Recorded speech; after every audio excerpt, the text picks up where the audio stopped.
Msichana, leo unaenda wapi? Naenda kubomoa hizi vitu, zimenichosha. Na si ungekuja tu nikubomoe. Nywele. Unajua siku hizi mmeharibu lugha hadi mtu hawezi sema kitu kwa amani. Mbona si ungekuja tu nikubomoe basi? Mimi sishikangu kichwa na wanaume. Wanashika wapi? Hiyo inafaa ikuhusu aje?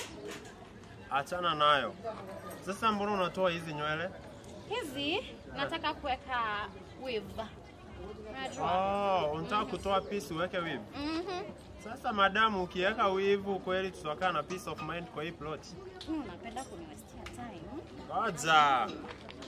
Nikwambie kitu. Nimekaa hapa kwa posti ya stima. Juu mimi ni mtu wa power. Enda, ukiacha uniambie.